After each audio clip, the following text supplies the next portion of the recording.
Hello students, आज का हमारा टॉपिक है नेचुरल सिलेक्शन। हम ऑलरेडी डार्विन की थ्योरी ऑफ नेचुरल सिलेक्शन पढ़ चुके हैं। इसमें हम जानेंगे कि नेचुरल सिलेक्शन क्या है और किस तरीके से नेचुरल सिलेक्शन होता है नेचर में। तो नेचुरल सिलेक्शन एक तरीके की गाइडिंग फोर्सेस होती हैं जो किसी भी इंडिविजुअल को या फिर बहुत सारी इंडिविजुअल्स की जो पॉपुलेशन बनती है उन पॉपुलेशन को मोटिवेट करती है ताकि वो अपने जो भी एक्वायर्ड कैरेक्टर्स है जो उन्होंने अचीव किए हैं इस जनरेशन में वो उन्हें नेक्स्ट जनरेशन में ट्रांसमिट कर सके और इसी के थ्रू इवोल्यूशन होता है।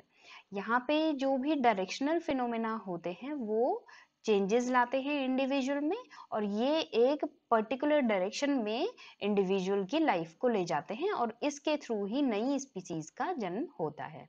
नेचुरल सिलेक्शन बहुत फास्ट भी हो सकता है और बहुत धीरे धीरे भी हो सकता है, लेकिन ये डिपेंड करता है कि इन्वायरमेंटल फैक्टर्स कैसे हैं और इंडिविजुअल की जीन्स कैसी हैं।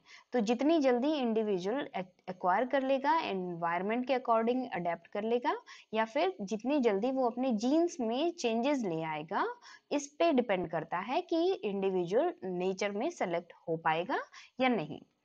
यहाँ पे डॉब्जेंस के एक साइंटिस्ट है, उन्होंने नेचुरल सिलेक्शन को कुछ ऐसे मेंशन किया है कि जो भी डिफरेंशियल कंट्रीब्यूशन होता है, जो भी योगदान होता है डिफरेंट डिफरेंट एलिल्स का, alleles means alternate pair of genes, तो जो भी कंट्रीब्यूशन होता है डिफरेंट डिफरेंट एलिल्स का to make a gene pool, वो रिप्रेजेंट करता है नेचुरल सिलेक्शन को। और अगर ये जीन पूल नेक्स्ट जनरेशन में जाता है तो ही नेचुरल सिलेक्शन होगा। जीन पूल का मतलब है अलग अलग जीन्स जब आपस में एक साथ एक क्लस्टर बनाती हैं उसे हम जीन पूल कहते हैं। टाइप्स ऑफ नेचुरल सिलेक्शन को हम देखें तो के मैथर एंड जेएम थियोडे ने 1953 में नेचुरल सिलेक्शन को 3 कैटेगरीज में बांटा है और ये ऑर्गेनिज्म और उसके इन्वायरमेंट के बीच में क्या रिलेशनशिप है इसकी बेसिस पे बांटा गया है। पहला है स्टेबलाइजिंग एंड नॉर्मलाइजिंग सिलेक्शन, दूसरा डायरेक्शनल और बैलेंसिंग सिलेक्शन, तीसरा है डिसरप्टिव और डाइवर्सिफाइंग सिलेक्शन। कुछ और नेचुरल सिलेक्शन भी होते हैं जैसे के सिलेक्शन एंड आर सिलेक्शन, तो इनको हम आगे की स्लाइड्स में एक एक करके मेंशन करेंगे। स्टेबलाइजिंग और नॉर्मलाइजिंग सिलेक्शन की बात करें तो इसको हम सेंट्रीपेटल सिलेक्शन भी कह रहे हैं। अब होता क्या है कि जब भी नेचर में कंडीशंस जो है वो सब ठीक है, स्टेबल कंडीशंस चल रही है नेचर में, और इसमें क्या है कि natural selection short span of time में हो जाएगा, तो इंडिविजुअल एक पर्टिकुलर एनवायरमेंटल कंडीशन के अकॉर्डिंग अपने आप को ढाल लेगा, अडेप्ट कर लेगा, और उस परिस्थिति में भी अगर वो जीवित रह जाता है और वो अपने कैरेक्टर्स नेक्स्ट जनरेशन को भेजता है इस तरीके के, तो वो कहलाएगा स्टेबलाइजिंग सिलेक्शन। तो इंडिविजुअल जो है वो इन्वायरमेंटल कंडीशन में भी अपनी स्टेबिलिटी बना के रख रहा है स्टेबलाइजिंग सिलेक्शन में। इसमें इंडिविजुअल के एक्सट्रीम कैरेक्टर्स एक्वायर नहीं होते। समझे कि बहुत बढ़िया काम किया उसने, तो वो एक्वायर नहीं होगा, लेकिन जो एवरेज कैरेक्टर्स हैं वो एक्वायर होंगे। तो जस्ट लाइक कि कोई टॉपर है उसका सिलेक्शन ना हो, लेकिन जो एवरेज है, जो एवरेज मार्क्स ला रहा है उसका सिलेक्शन हो जाए किसी एग्जाम में, just like that stabilising selection काम करते हैं। तो एवरेज कैरेक्टर्स का यहाँ पे सिलेक्शन होता है इंस्टेड ऑफ एक्सट्रीम कैरेक्टर्स, और इसलिए हम इसे नेगेटिव सिलेक्शन भी कहते हैं। और ये इसमें लेस फिट जो इंडिविजुअल्स हैं वो जो मोर स्पेशलाइज्ड जीनोटाइप जिनके पास होते हैं वो फिट नहीं होते हैं नेचर में, और ज्यादा फिट कौन होते हैं, जिनके पास की एवरेज कैरेक्टर्स होते हैं वो ही फिट होंगे नेचर में। नेक्स्ट हम देखिए एग्जाम्पल की बात करें तो एच सी बम्पस ने ऑब्जर्व किया था 133 स्पैरोज को। जब एक तूफान आया, स्टॉर्म आया, तो बहुत सारी स्पैरोज किल हो गई, और उनमें से जो स्पैरोज अधिकतर किल हुई थी वो लगभग सारी की सारी लंबे विंग्स वाली थी और या फिर छोटे विंग्स वाली थी, तो जिनका एवरेज विंग था वो सब सरवाइव कर गई। तो this one is the example of average natural selection या फिर स्टेबलाइजिंग नेचुरल सिलेक्शन। दूसरा हम देखें ओपोसम। ओपोसम ने एक ऐसा अमेरिकन मार्सुपियल है जिसमें कि लगभग 60 मिलियन ईयर्स से कोई भी अपने अंदर चेंजेस नहीं लाए हैं, एवरेज कंडीशन में वो अभी तक जीवित है। सिमिलरली हम देखें स्फिनोडॉन, तो ये भी 150 मिलियन ईयर से जीवित है और इसने भी अपने एनवायरनमेंट के अकॉर्डिंग धीरे धीरे अपनी बॉडी में चेंजेस करता है और एवरेज इंडिविजुअल है, कोई भी एक्स्ट्रा सुपर नेचुरल चीजें इसके पास प्रेजेंट नहीं है। ऐसे ही एग्जाम्पल हमने देखा था जब ह्यूमन बेबीज का बर्थ होता है, तो N Karn and L S Penrose ने स्टडी किया कि जो भी बेबी 7.5 पॉन्ड का था, एवरेज वेट है जो कि न्यूबॉर्न का, वो सरवाइव करता है अधिकतर केसेस में, इंस्टेड के जो बेबी से कम या ज्यादा हाइट ज्यादा वेट के होते हैं। तो एवरेज कैरेक्टर्स का ही यहाँ पे सर्वाइवल देखा गया है स्टेबलाइजिंग सिलेक्शन में। कुछ सेलियंट फीचर्स की बात करें स्टेबलाइजिंग सिलेक्शन में, तो ये ऑपरेट करता है कांस्टेंट और अनचेंजिंग एनवायरनमेंट में। नेक्स्ट, इसमें इंट्रोड्यूस होती है लाइकनेस, एक जैसी सिमिलैरिटी या होमोजेनिटी इन पॉपुलेशन नजर आती है। ये फेवर करता है एवरेज और नॉर्मल इंडिविजुअल्स को और एलिमिनेट कर देगा अगर कोई ओवर स्पेशलाइज्ड है या फिर लेस एडेप्टेड इंडिविजुअल है, उसको एलिमिनेट कर देगा। नेक्स्ट, ये चेक करता है किसी भी तरीके का म्यूटेशन तो नहीं है, और अगर म्यूटेशन के कारण किसी की बॉडी में सडन चेंजेस आते हैं तो ये लोअर कर देगा उस इंडिविजुअल की फिटनेस उस पर्टिकुलर एनवायरनमेंट में। तो सडन कोई भी इसमें इफेक्ट नजर नहीं आता है, एवरेज कंडीशन में धीरे धीरे धीरे चेंजेस नजर आते हैं। It tends to arrest variance, इसके कारण क्या होगा, वेरिएंस अधिकतर नजर नहीं आएगी। क्यों? क्योंकि ये तो एवरेज इंडिविजुअल्स को सिलेक्ट कर रहा है, तो वेराइटीज क्यों नजर आएगी, वेराइटीज तभी नजर आएंगी जब स्पेशलाइज्ड होगा कोई इंडिविजुअल, और इसके कारण एवोल्यूशनरी चेंजेस धीरे धीरे नजर आते हैं और अडेप्टिवनेस ये बना बरकरार करके रखता है। और इसमें क्या होता है कि इन्वायरमेंट जो है कांस्टेंट रहेगा, तभी स्टेबलाइजिंग कंडीशंस नजर आएंगे। अगर इन्वायरमेंटल चेंजेस होते हैं एब्रप्टली, बहुत जल्दी इन्वायरमेंट में कोई चेंजेस नजर आते हैं, तो स्टेबलाइजिंग सिलेक्शन नहीं होगा। डायरेक्शनल और बैलेंसिंग सिलेक्शन, जिसे हम ऑर्थोजेनेसिस भी कहते हैं, ये दूसरे टाइप का नेचुरल सिलेक्शन है। इसमें क्या होता है कि ये ठीक स्टेबलाइजिंग से उल्टा होगा। इसमें नॉन एवरेज जो इंडिविजुअल्स हैं या फिर जिन इंडिविजुअल्स के पास एक्सट्रीम कैरेक्टर्स हैं वो सरवाइव करेंगे नेचर में, और ये इस तरीके के सिलेक्शन को हम प्रोग्रेसिव सिलेक्शन कहेंगे, यानी कि कंपटीशन नजर आएगा इसमें इंडिविजुअल्स के बीच में, और इसी कंपटीशन में जो सरवाइव कर लेगा वो बेस्ट होगा या फिट होगा एकदम। तो यहाँ पे नए टाइप्स के जो इंडिविजुअल्स हैं, पॉपुलेशन के एस्पेक्ट में देखें हम तो पॉपुलेशन में नए टाइप के इंडिविजुअल्स नजर आते हैं just because of directional selection. और इसमें जो भी हेट्रोजाइगस कंडीशन में जो भी जीन्स अचीव होती हैं वो हेट्रोजाइगस कंडीशन की डायरेक्टली डिसअपेयरिंग हो जाती है, और इसके कारण हेट्रोजाइगोसिटी जो है वो भी लॉस्ट होती है और बहुत सारे वेरिएशंस नजर आते हैं अगर नॉन एवरेज इंडिविजुअल्स अपने आप को सरवाइव कर ले या फिर स्पेसिफिक इंडिविजुअल सरवाइव कर ले एनवायरमेंटल चेंजेस के अकॉर्डिंग। इसमें एनवायरमेंटल चेंजेस भी बहुत जल्दी जल्दी होते हैं। एग्जाम्पल देखें हम तो एवोल्यूशन ऑफ हॉर्सेस हमने पढ़ा था, जो कि जिसमें कि डायरेक्शनल सिलेक्शन का एग्जाम्पल है। इसमें पहले हायरकोथीरियम को देखें हम तो वो छोटे फॉरेस्ट में रहता था और घास खाता था, फिर एनवायरनमेंट चेंज होता रहा तो उसने अपने बॉडी फीचर्स को भी धीरे धीरे करके चेंज करता रहा। तो यहाँ पे हमने देखा किस तरीके से इंडिविजुअल्स के नए नई नई प्रजातियां बन गई। अब जो हायरकोथीरियम है वो एट प्रेजेंट नहीं है। क्यों? क्योंकि अब वो सरवाइव ही नहीं कर पा रहा था उस पर्टिकुलर एनवायरमेंटल कंडीशन में, तो उसे विलुप्त होना पड़ा और उसकी जगह एक नई स्पीसीज ने अब रूप ले लिया एनवायरमेंट में। यहाँ पे हम एक और एग्जांपल देखें, जैसे बिस्टन बिटिलेरिया, जो मेला इंडस्ट्रियल मेलानिज्म का एग्जांपल में हमने पढ़ा था, तो इसमें हम देखते हैं कि जो ब्लैक कलर की मेलानिक मॉथ है वो सरवाइव कर गई नेचर में, इंस्टेड ऑफ ग्रे कलर की जो मौत थी। जब इंडस्ट्रियल मेलानिज्म हुआ तो वो जो काले पड़ चुके तने थे पेड़ों के उन पे चिपक के सरवाइव कर गई, और ये भी डायरेक्शनल सिलेक्शन का एग्जांपल है। ऐसा ही हमने एग्जांपल मेंशन किया था मॉस्किटोज का, जिसमें हम बार बार डीडीटी का छिड़काव करते रहते हैं तो मॉस्किटो रेजिस्टेंट हो जाते हैं डीडीटी के अगेंस्ट, और अब हम कितना भी छिड़काव कर लें डीडीटी का, मॉस्किटो अब मरेगा नहीं। तो अब क्या हुआ, एक डायरेक्शनल, जो रेजिस्ट नहीं कर पा रहे थे वो तो सब मर गए, लेकिन जो रेजिस्ट कर पा रहे हैं वो ही नेचर में सरवाइव कर रहे हैं।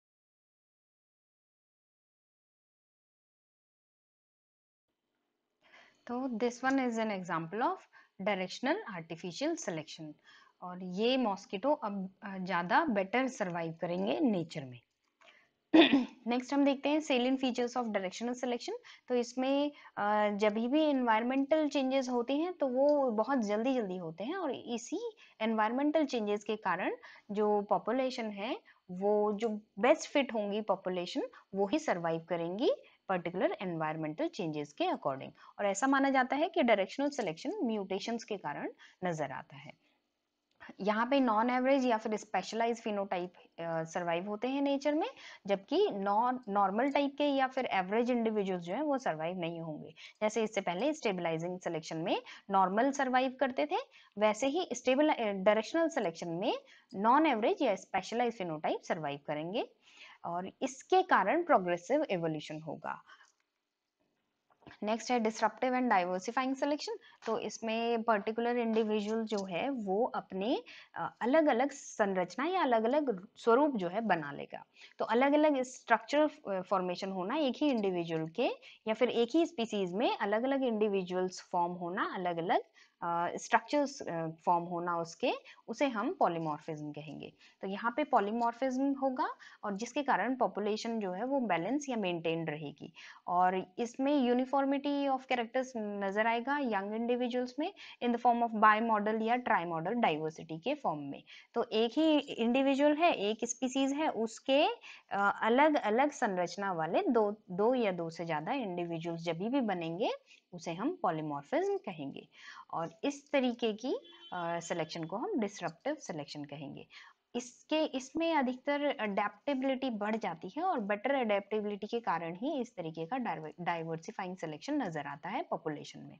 और ऐसा माना जाता है कि ये मेगा म्यूटेशन के कारण इस तरीके के कैरेक्टर्स अचीव करता है कोई भी इंडिविजुअल पॉपुलेशन में। एग्जाम्पल देखें तो व्हाइट टाइगर्स और व्हाइट लेपर्ड्स हम इजीली देखते हैं, कहीं भी टाइगर पॉपुलेशन होती है तो दिखाई देते हैं।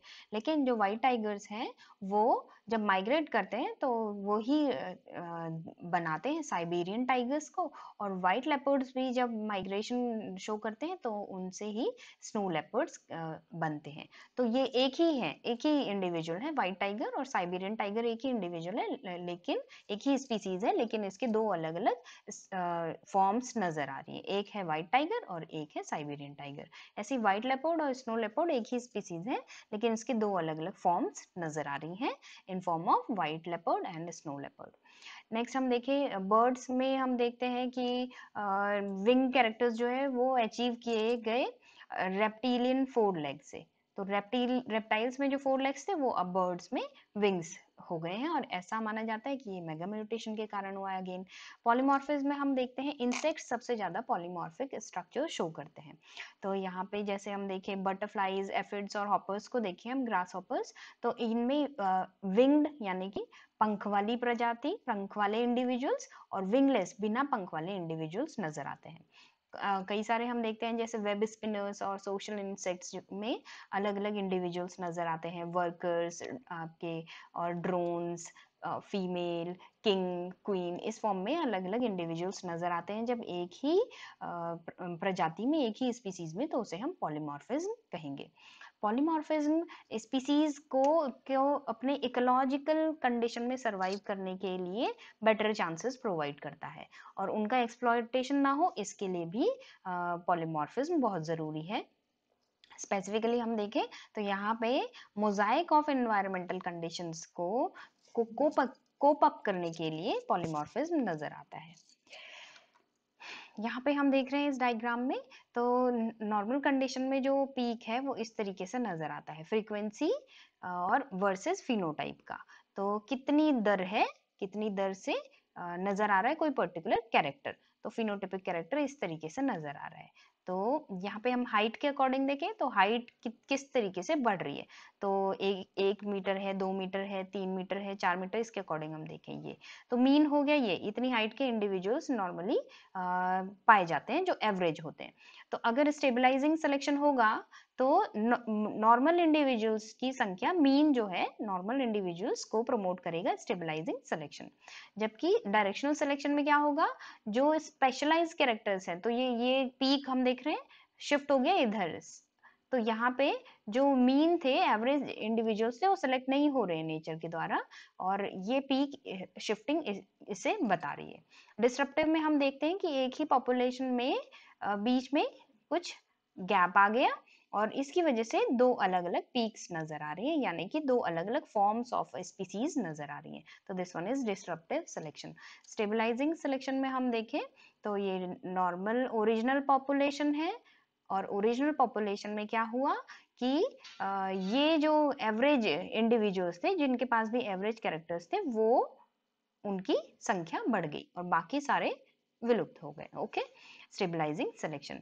डायरेक्शनल सिलेक्शन में हम देखते हैं कि ये ओरिजिनल पॉपुलेशन थी डॉटेड में, और इससे क्या हुआ कि अब ये ओरिजिनल पॉपुलेशन क्योंकि एवरेज कैरेक्टर्स शो कर रही थी, लेकिन अभी नेचर को चाहिए स्पेशल कैरेक्टर वाले इंडिविजुअल्स। तो स्पेशल कैरेक्टर्स वाले इंडिविजुअल्स सारे के सारे जब बने, तो उनका एक अलग ही पीक नजर आया। तो मेन पॉपुलेशन जैसे हाइरोकोथीरियम सारे विलुप्त हो गए, अब उसकी जगह नया पीक बन गया, तो वो सारे के सारे इक्वस हैं। ओके, तो ये है डायरेक्शनल सिलेक्शन। डिसरप्टिव सिलेक्शन में हम देखते हैं कि जो सिलेक्शन है वो एवरेज पॉपुलेशन थी अगेन डॉटेड में, और यहाँ पे इसी पॉपुलेशन में क्या हुआ कि कुछ लो एवरेज और कुछ हाई एवरेज, यानी कि स्पेसिफिक कैरेक्टर्स वाले इंडिविजुअल्स में दो पीक्स बन गए। तो अब दो अलग अलग फॉर्म्स नजर आई एक पॉपुलेशन की, और ये हम डिसरप्टिव सिलेक्शन में देखते हैं। के सिलेक्शन और आर सिलेक्शन भी यहाँ पे आता है नेचुरल सिलेक्शन में। ये आपकी बेसिकली डिपेंड करता है किस तरीके की पॉपुलेशन में डेंसिटी है। तो पॉपुलेशन डेंसिटी के बेसिस पे या फिर उनके रिप्रोडक्टिव रेट के बेसिस पे हम के सिलेक्शन और आर सिलेक्शन में नेचुरल सिलेक्शन को डिवाइड करते हैं। के सिलेक्शन जो है वो स्टेबल एनवायरमेंटल कंडीशंस के अकॉर्डिंग होगा, और यहाँ पे जितनी भी पॉपुलेशन है वो सैचुरेटेड पॉपुलेशन डेंसिटी शो करेंगे, और इस तरीके के इंडिविजुअल्स की जो पॉपुलेशन है वो सिग्मोइड ग्रोथ कर्व शो करेंगे। तो सिग्मोइड ग्रोथ कर्व इस तरीके से शो करेंगे। तो अगर हम देखें स्पीसीज और पॉपुलेशन कितनी है, उनकी उनकी जनसंख्या कितनी है, तो उसके बेसिस पे पहले इंडिविजुअल्स बहुत जल्दी जल्दी जल्दी जल्दी बढ़ेंगे, और फिर उसके बाद वो कैरिंग कैपेसिटी बना लेंगे, एक ऐसी एवरेज लाइनिंग बना लेंगे कि अब इससे ज्यादा ना वो बढ़ सकते हैं ना घट सकते हैं, इतने ही रहेंगे। तो इस तरीके की स्पीसीज को हम के स्पीसीज कहते हैं। और यहाँ पे इनहैंस्ड कॉम्पिटिटिव एबिलिटी नजर आती है अगर पॉपुलेशन बढ़ जाती है, तो इसलिए नियर कैरिंग कैपेसिटी ही ये इंडिविजुअल्स के स्पीसीज वाले इंडिविजुअल्स रहते हैं, और इस तरीके की पॉपुलेशन में स्लो ग्रोथ रेट नजर आती है।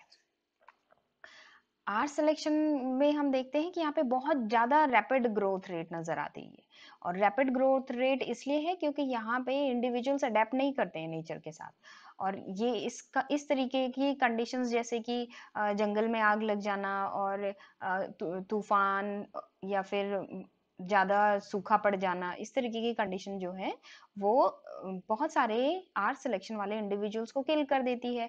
अब क्यों? क्योंकि इस तरीके के इंडिविजुअल्स, आर सिलेक्शन वाले इंडिविजुअल्स अडेप्ट तो करते नहीं है इन कंडीशंस के अकॉर्डिंग, नेचुरल कंडीशंस के अकॉर्डिंग, तो इसलिए ये बहुत जल्दी मर जाते हैं। और इस तरीके के एनवायरमेंटल लॉसेस को कोप अप करने के लिए इस तरीके की पॉपुलेशन क्या करती है, रैपिड ग्रोथ रेट शो करती है।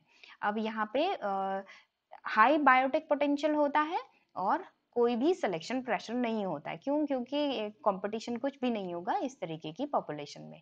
ये जो इंडिविजुअल्स हैं ये शो करेंगे जे शेप्ड ग्रोथ कर्व। तो होगा क्या, देखेंगे जैसे इंसेक्ट्स के केस में हम देखते हैं, आर स्पीसीज है तो पर्टिकुलर टाइम में इनका जो ग्रोथ रेट है, इनकी जो पॉपुलेशन है वो अचानक से बढ़ जाएगी, बहुत जल्दी बूम अप हो जाएगी। लेकिन जैसे ही सीजन एंड हुआ और बरसाती सीजन खत्म हुआ, तो अचानक इनकी पॉपुलेशन एकदम से गिर जाएगी। तो इस तरीके की स्पीसीज को हम आर स्पीसीज कहते हैं। और मोस्टली जो बड़े साइज के इंडिविजुअल्स होते हैं वो के सिलेक्शन शो करते हैं, और छोटे जो इंडिविजुअल्स होते हैं वो आर सिलेक्शन शो करते हैं, साइज के बेसिस पे बता रही हूँ, एवरेज। तो आर सिलेक्शन और के सिलेक्शन को डिफरेंस देखें हम, तो क्लाइमेट आर सिलेक्शन इंडिविजुअल्स के लिए वेरिएबल होगा और अनप्रिडिक्टेबल होगा, के सिलेक्शन के लिए कांस्टेंट और प्रिडिक्टेबल क्लाइमेट चलेगा। मोर्टेलिटी को देखें हम, तो आर सिलेक्शन डेंसिटी इंडिपेंडेंट होगी, इनकी डेंसिटी कम हो ज्यादा हो इससे कोई फर्क नहीं पड़ेगा, लेकिन के सिलेक्शन में डेंसिटी डिपेंडेंट होगी।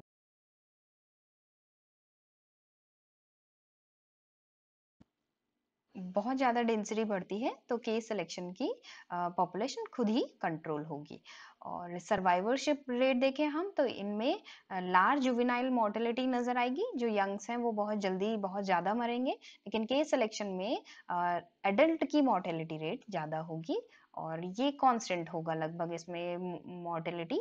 कोई भी इंडिविजुअल की डेथ इस पे डिपेंड नहीं करेगी कि वो किस एज ग्रुप का है। नेक्स्ट पॉपुलेशन साइज इसमें कैरिंग कैपेसिटी से नीचे रहेगा या फिर ऊपर रहेगा। यहाँ पे पॉपुलेशन साइज के सिलेक्शन में कैरिंग कैपेसिटी में ही कांस्टेंट रहेगा अधिकतर। कंपटीशन की बात करें तो आर सिलेक्शन में कोई कंपटीशन नहीं होगा और जबकि के सिलेक्शन स्पीसीज में कंपटीशन बहुत स्ट्रांग होगा।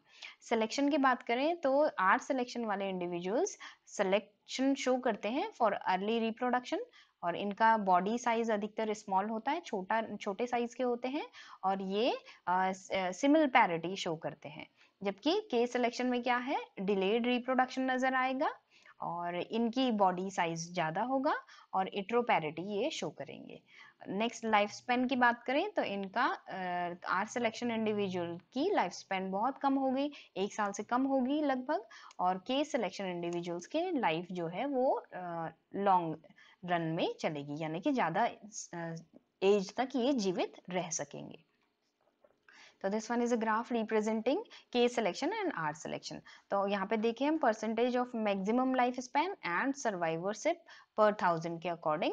तो आर सिलेक्शन वाले इंडिविजुअल्स जैसे कि हम ऑयस्टर्स में देख रहे हैं तो वो उनका ग्राफिकल रिप्रेजेंटेशन होगा काफी कम। तो इनिशियली क्या है कि जैसे उनका डिजायरेबल सीजन या जो भी एक्सपेक्टेड सीजन चलेगा तो वो उनकी पॉपुलेशन ज्यादा होगी, लेकिन जैसे ही उनका सीजन या फिर क्लाइमेट चेंज होता है तो उनकी पॉपुलेशन एकदम से घट जाएगी। ओके, तो ये पॉपुलेशन में एकदम से इस तरीके का डिक्लाइन नजर आएगा। वहीं हम देखें केस सिलेक्शन में दो तरीके के इंडिविजुअल्स हम यहाँ पे मेंशन कर रहे हैं, एक जैसे हाइड्रा हो गया और दूसरा ह्यूमन हो गया। तो टाइप 1 में हम देखें तो इन पे कोई फर्क नहीं पड़ेगा एनवायरमेंटल चेंजेस का।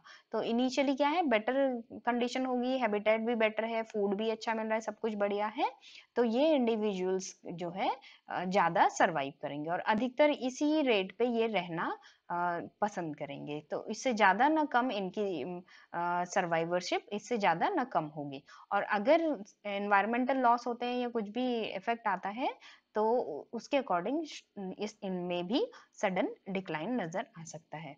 वहीं हम देखें हाइड्रा, तो हाइड्रा में डायगोनल टाइप का रिलेशनशिप नजर आता है सर्वाइवरशिप पर 1000 और पर percentage of maximum life span के बीच में। तो ये हमेशा, क्योंकि ये डायरेक्टली डबलिंग करते हैं तो एक जीता है एक मरता है, तो इसके अकॉर्डिंग ये अपनी डबलिंग रेट शो करते हैं। तो this one is about the K selection and R selection.